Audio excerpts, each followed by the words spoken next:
চাৰিদিনীয়া বিস্তৃত কাৰ্যসূচীৰে গোগামুখত অনুষ্ঠিত হ'ব তৃতীয় মিচিং স্পৰ্টছ কাৰ্নিভেল 2025। ইতিমধ্যে আদৰণি সমিতিয়ে প্ৰস্তুতি প্ৰায় সম্পূৰ্ণ কৰি তুলিছে। মই দৃশ্যাংশ দেখুৱাইছো, এয়া ধেমাজিৰ গোগামুখত মিচিং স্পৰ্টছ কাৰ্নিভেল 2025ৰ প্ৰস্তুতিৰ ইতিমধ্যে যিহেতু তেওঁলোকৰ কৰ্মকৰ্তাসকল নামি পৰিছে আৰু অভ্যৰ্থনা সমিতিয়ে যিহেতু কেইবাটাও স্থান নিৰ্ধাৰণ কৰিছে। গোগামুখ উচ্চতৰ মাধ্যমিক বিদ্যালয় এই যি খেলপথাৰ, এই খেলপথাৰতে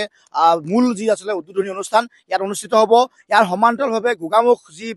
মহাবিদ্যালয়, গোগামুখ মহাবিদ্যালয়ৰ যি আচলতে ফুটবল গ্ৰাউণ্ডত অনুষ্ঠিত হ'ব অন্যান্য যিসমূহ খেল। সমান্তৰালভাৱে লতাকত অনুষ্ঠিত হ'ব সাঁতোৰৰ যিসমূহ প্ৰতিযোগিতা। আৰু ইতিমধ্যে যিহেতু ইয়াৰ যিসমূহ কাম কাজ ইতিমধ্যে মাজত মাত্ৰ এটা দিন থকাৰ প্ৰাকক্ষণত এনেধৰণে তেওঁলোকৰ কাৰ্যকৰ্তাসকল নামি পৰিছে আৰু যি আচলতে তৃতীয় মিচিং স্পৰ্টছ কাৰ্নিভেল সফলভাৱে ৰূপায়ণ কৰিব পৰা তেওঁলোকৰ 3000 খেলুৱৈ যিহেতু এইবাৰ এই খেলত তেওঁলোকৰ স্পৰ্টছ কাৰ্নিভেলত অংশগ্ৰহণ কৰিব। আৰু ইয়াৰ বাবে গোগামুখৰ যি জংকি পানৈ হাইস্কুলৰ যি খেলপথাৰত তেওঁলোকৰ যি 3000 খেলুৱৈ থকা খোৱাৰ ব্যৱস্থাৰ বাবে তেওঁলোকে তাক সম্পূৰ্ণ কৰি তুলিছে। মই সামগ্ৰিক দৃশ্যাংশটো দেখুৱাইছো, এয়া গোগামুখ আচলতে উচ্চতৰ মাধ্যমিক বিদ্যালয়ৰ খেলপথাৰৰ দৃশ্য আৰু তৃতীয় মিচিং কেম্পিকাৰ সভাপতি তিলক দলে আছে। আমি তেওঁৰ পৰা জানিব চেষ্টা কৰিম। আমাৰ প্ৰায় 55,000 ছাত্ৰ ছাত্ৰী এইবাৰ থাৰ্ড মিচিং স্পৰ্টছ কাৰ্নিভেলত অংশগ্ৰহণ কৰিছে, মানে চিলেকশ্যন কেম্পৰ পৰা আৰম্ভ কৰি প্ৰায় আমাৰ 2 মাহৰ আগৰ পৰা চিলেকশ্যন কেম্প গাঁও লেভেল, তাৰপিছত আঞ্চলিক লেভেল, তাৰপিছতে আমাৰ জিলা ভিত্তিক সাংগঠনিক জিলা ভিত্তিক, তাৰপিছত আমি ফাইনেল যিটো স্পৰ্টছ কাৰ্নিভেল ইয়াতে আমি ইয়াতে আমাৰ প্ৰায় 3000ৰ ওচৰা-ওচৰিকৈ আমাৰ ফাইনেলিষ্ট আহিব। কিয়নো বুলি ক'লে 3000 নিয়েৰ এবাউট 5000 হ'লেহেঁতেন, কিন্তু আমাৰ জন ৱাইজ যিটো ফুটবল মেটচ, আমাৰ 2টা স্থানত অলৰেডি হৈ গ'ল। আমাৰ চিলাপথাৰ ৰাজীৱ গান্ধী ক্ৰীড়া প্ৰকল্প আৰু আমাৰ ঢকুৱাখানা আমাৰ মাতমৰাত, এই দুখন খেল হৈ হোৱাৰ পাছত প্ৰায় আমাৰ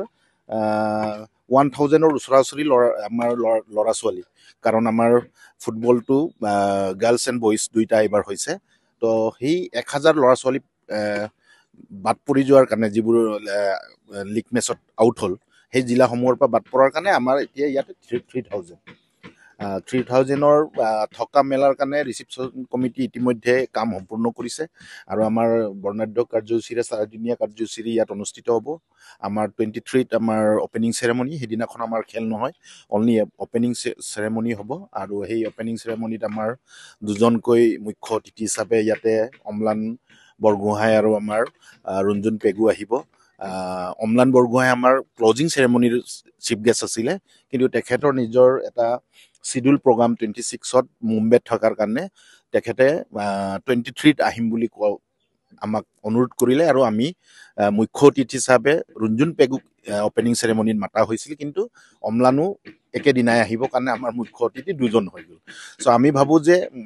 প্ৰায় আমাৰ 2 মাহ জোৰা মানে মিচিং স্পৰ্টছ কাৰ্নিভেলৰ 2 মাহ জোৰাৰ সামৰণি অনুষ্ঠানটোৱে আমাৰ এইটো 23ৰ পৰা। তো 23ত আমাৰ যিসকল ল'ৰা ছোৱালীয়ে ইয়াতে খেলিব আহিব, তেখেতসকলক অপ্যায়ন আৰু অভ্যৰ্থনাৰ কাৰণে যি আমাৰ ৰিচেপশ্যন কমিটি আজি 1 মাহ ধৰি কাম কৰিছে, তেখেতসকলৰ পূৰ্ণাংগ সহযোগিতাৰ ফলত আমি 23ৰ পৰা অপেনিং চেৰেমনি কৰি মেলি 26ত আমাৰ ক্লজিং চেৰেমনি কৰাত সহায় সহযোগ যিটো আছে, তেখেতসকলৰ সহযোগিতাৰে আমি সম্পূৰ্ণ কৰাৰ আমি আশা চাই আছোঁ।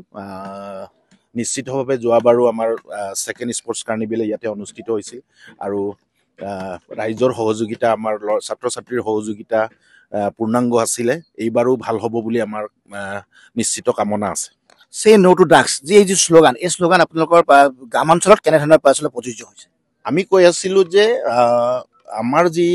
6 শিডিউল আন্দোলন, সেই আন্দোলনটোৱে আমাৰ শেষ আন্দোলন নহয়। আমি এটা সুস্থ গণতান্ত্ৰিক প্ৰগতিশীল সমাজ ব্যৱস্থা গঢ়াৰ লক্ষ্য লৈ আমি TMPকে কাম কাজ কৰি আছোঁ। যাৰ কাৰণে আমি ক'ব বিচাৰিছোঁ যে এটা সমাজ আগুৱাই নিব হ'লে তাৰ শিক্ষা ব্যৱস্থা আগুৱাই নিব লাগিব, আৰু সেই শিক্ষা ব্যৱস্থা যদি আগুৱাই নিব লাগে, তেতিয়াহ'লে এটা সামাজিক পৰিৱেশ গাঁৱত দিবই লাগিব। তো সেই সামাজিক পৰিৱেশ দিবৰ কাৰণে আমি তাতে ভাং ড্ৰাগছৰ পৰা আৰম্ভ কৰি মদ জুৱা এই কামবোৰক আঁতৰাব লাগে বুলি আমি কৈ আছোঁ। অকল কোৱা কথাটোতে নাথাকিব, যাৰ কাৰণে আমি এটা প্লেটফৰ্ম দিব বিচাৰিছোঁ। যিসকল ল'ৰা ছোৱালীয়ে স্কুল যোৱাৰ পাছত যিসকলৰ সময় খেলাৰ সময়, সেই সময়ত সেই ল'ৰা ছোৱালীবোৰে ড্ৰাগছ বা কানি বা এনেধৰণৰ যিবোৰ বেয়া বস্তুবোৰক গ্ৰহণ কৰে সেই সময়টোত আমি ফিল্ডটোক দিব বিচাৰিছোঁ যাক আমি কৈছোঁ যে দি স্কুলৰ পৰা ঘূৰি আহি 2টাৰ পৰা 5টা বজাৰ 3টাৰ পৰা 5টা বজাৰ সময়ৰ যিটো সময় সেই সময়ছোৱাত আপোনালোকে ফিল্ডলৈকে আহক বুলি আমি অনুৰোধ কৰিছিলোঁ আৰু এই অনুৰোধ মৰ্মে আমাৰ স্পৰ্টছ কাৰ্নিভেল আৰু সেই স্পৰ্টছ কাৰ্নিভেলৰ জৰিয়তে আমি এটা সামাজিক বাতাবৰণ সৃষ্টি কৰি আমাৰ অঞ্চলৰ শিক্ষা ব্যৱস্থাটোক আগুৱাই নিয়াৰ এটা প্ৰচেষ্টা আমাৰ আছিলে আৰু এই প্ৰচেষ্টাৰ মূল অংগ হিচাপে আমাৰ মিচিং স্পৰ্টছ কাৰ্নিভেল আৰু এই মিচিং স্পৰ্টছ কাৰ্নিভেলৰ জৰিয়তে আমি শিক্ষা ব্যৱস্থাক আগুৱাই নিয়াৰ লগে লগে আমাৰ ক্ৰীড়া জগতৰ জৰিয়তে আমাৰ নতুনকৈ যি নতুন প্ৰজন্ম আছে তেখেতসকলক আমি বিশ্বৰ দৰবাৰত প্ৰতিষ্ঠা কৰাৰ লক্ষ্য লৈ আমি আগবাঢ়িছোঁ আজি আপোনালোকক মই সেইকাৰণে ষ্টাৰ্টিঙতে কৈছোঁ 50,000 ল'ৰা 55,000 ল'ৰা ছোৱালী মিনছ এইটোকে বুজাই যায় যে যোৱাবাৰ আমাৰ এৰাউণ্ড 40,000 আছিলে এইবাৰ 15,000 ল'ৰা ছোৱালী বেছিকৈ বাঢ়িলে সেইটোৱে প্ৰমাণ কৰিছে যে আমাৰ যিটো ড্ৰাগছ বিৰোধী আন্দোলন আমি গাঁৱত কৰি আছোঁ জোৰ সমদলৰ পৰা আৰম্ভ কৰি সচেতন প্ৰগ্ৰাম আমি কৰি থকাৰ ফলটোত এইবাৰ 55,000 ল'ৰা ছোৱালী অংশগ্ৰহণে তাক প্ৰমাণ কৰিছে যে আমাৰ যি কাৰ্যসূচী আছিলে এই কাৰ্যসূচীসমূহ গাঁৱত প্ৰভাৱ পৰিছে আৰু নিশ্চিতভাৱে অনাগত দিনত আমি এই ড্ৰাগছ বিৰোধী অভিযানৰ যি অংশ এই অংশটোক আমি আৰু পূৰ্ণাংগ ৰূপ দি মেলি আমাৰ অঞ্চলৰ পৰা আমি ড্ৰাগছ বিৰোধী অভিযানৰ কাৰ্যসূচীটোক সফলভাৱে আগুৱাই নিব পাৰিম আৰু আমাৰ অঞ্চলৰ পৰা ড্ৰাগছমুক্ত মিচিং সমাজ গঢ়িব কৰাৰ কাৰণে আমি চেষ্টা যি আছিলে এইটো আমাৰ ছাকচেছ হ'ব বুলি আমাৰ কামনা আছে আদৰণীয় সমিতিৰ সম্পাদক হিচাপে কেনেধৰণৰ অগ্ৰগতি পায় বৰ্তমান কাম কাজৰ আমি 5টা ফিল্ড লোৱা হৈছে জংকিপানে হাইস্কুল গেম ভিলেজ বুলি নামাকৰণ কৰা হৈছে প্লেয়াৰ 3,000 প্লেয়াৰ তাত ৰখা হ'ব খোৱা বোৱা ডাইনিং ৰান্ধনি হাল গেম ভিলেজতে হ'ব আজি আমাৰ ভলণ্টিয়াৰ 500জন উপস্থিত হ'ব আৰু ৰাতি থাকিব আজিৰ পৰাই কালিৰ পৰা ভলণ্টিয়াৰো আমাৰ কাম কাজ আৰম্ভ কৰা হ'ব আৰু গোগামু হাই ছেকেণ্ডাৰী ফিল্ডটো আপোনালোকে ইয়াতে আছে যেতিয়া ইয়াত মেইন কাৰ্যসূচীসমূহ হ'ব আৰু গোগামুখ কলেজ ফিল্ডত আমাৰ এথলেটিক্স ফিল্ড হিচাপে লোৱা হৈছে গ্ৰাউণ্ডটো আৰু এইমতে আজিৰ পৰা ট্ৰেক মাৰ্কিং কৰা হৈছে আৰু গোগামুখ গাৰ্লছ হাইস্কুলত আমি বেডমিণ্টন এৰিনা হিচাপে লোৱা হৈছে তাতে আমাৰ আপোনালোকে চাব পাৰিব আমাৰ 90% তাতো কাম সম্পূৰ্ণ হৈছে আৰু আগমকবাং কমপ্লেক্সটো আমি আৰ্চাৰীৰ কাৰণে লোৱা হৈছে তাতো আমাৰ সম্পূৰ্ণ কাম শেষ হৈছে গতিকে ৰাইজক গোগামুখ বুলিয়ে নহয় অসমবাসী ৰাইজৰ সহযোগ আমি কামনা কৰিছোঁ পৰিৱৰ্তনৰ সমিতিৰ আচলতে আদৰণীয় সমিতিৰ সম্পাদক ৰাজু পেগু আৰু তেওঁ ইতিমধ্যে উল্লেখ কৰিছে যে 5খনকৈ আচলতে গ্ৰাউণ্ড ঠিক কৰা হৈছে আৰু মিচিং স্পৰ্টছ কাৰ্নিভেল 2025 সাফল্যমণ্ডিত কৰাৰ বাবে ইতিমধ্যে অভ্যৰ্থনা সমিতিয়ে যি প্ৰস্তুতি ইতিমধ্যে সম্পূৰ্ণ কৰি তুলিছে আৰু এটা কথা উল্লেখ কৰিব লাগিব যে মিচিং অধ্যুষিত অঞ্চলসমূহত যিহেতু মাদক দ্ৰব্য ড্ৰাগছ বিৰোধী অভিযানৰ অংশ হিচাপে আচলতে নৱপ্ৰজন্মক এই ক্ৰীড়াৰ লগত জড়িত কৰাই এখন সুস্থ প্ৰগতিশীল সমাজ গঢ়াৰ লক্ষ্যৰে মিচিং ছাত্ৰ সন্থাই ইতিমধ্যে যি আন্দোলনৰ আৰম্ভ কৰিছিল আৰু সেই আন্দোলনৰ